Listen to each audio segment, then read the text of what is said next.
तो कपूर साहब ने 5 से 6 मिनट के बीच में एक तकरीर की, लेकिन इस पूरी तकरीर में कोई लाइन ऑफ एक्शन नहीं था, इस पूरी तकरीर में कोई लाया अमल नहीं था, इस पूरी तकरीर के अंदर कोई सरप्राइज नहीं था जो उन्होंने वादा किया। गंडापुर साहब हमेशा वादा कुछ और करते हैं, करते कुछ और है।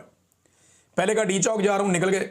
फिर कहा डी चौक जा रहा हूं, गोलियां खाऊंगा, वहां पे मर जाऊंगा और मेरा जनाजा पढ़ा देना, अगर मेरी लाश ना मिले तो गायबाना नमाज जनाजा पढ़ा देना।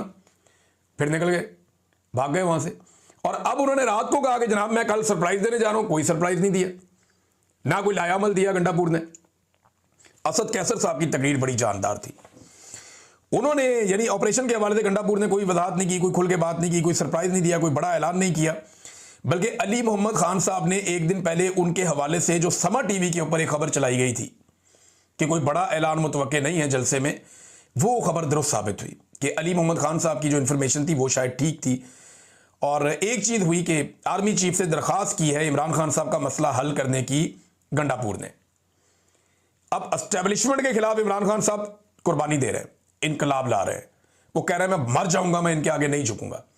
और गंडापुर साहब उसी आर्मी चीफ से दरखास्त कर रहे हैं कि मेहरबानी करके इमरान खान साहब का मसला हल करें, हम 24 करोड़ लोग आपकी फौज बन जाएंगे, हम कुर्बानी देंगे।